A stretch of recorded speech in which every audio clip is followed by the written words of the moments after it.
few series are as revered in both the development and consumer spheres as Metroid.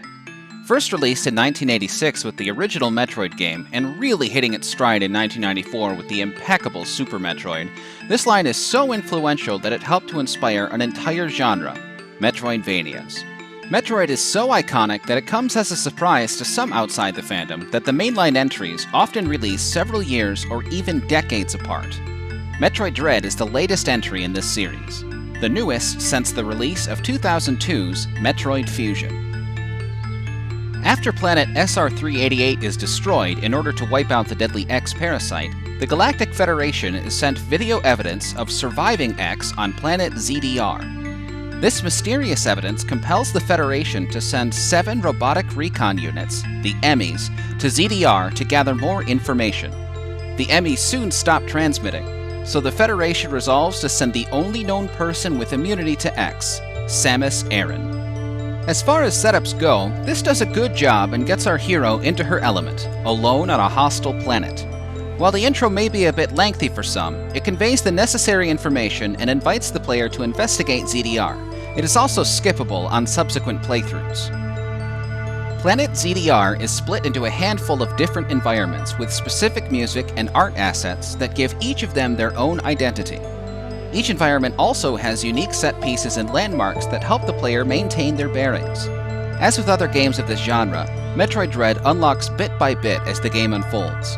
Often the developers block off areas by requiring items or abilities, which serves to funnel the player toward their intended destination. Most of the time this works well enough, though some obstacles remain instead of dissipating after circumvented.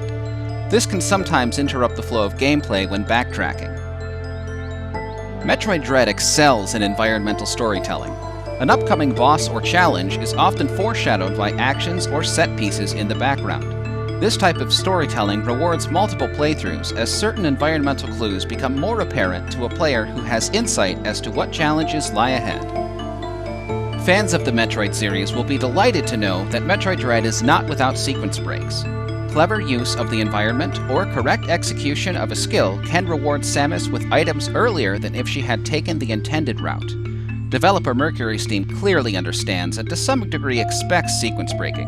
On more than one occasion, bosses or puzzles are intentionally subvertible if Samus has items or skills obtained in this way.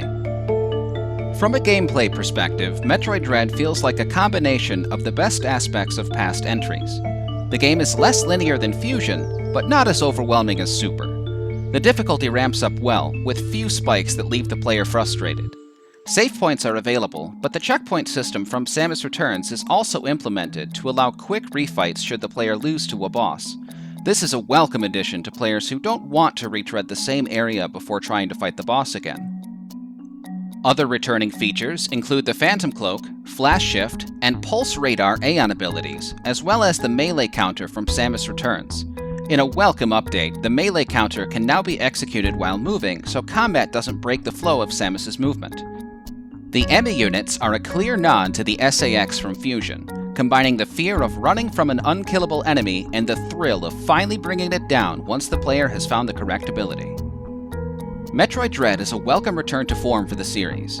Any fan of the Metroidvania style of games will find something to enjoy, and newcomers will find a great entry into one of gaming's most treasured franchises. Experienced players can expect 11 to 12 hours for the first playthrough, whereas newer players can expect a time closer to 20.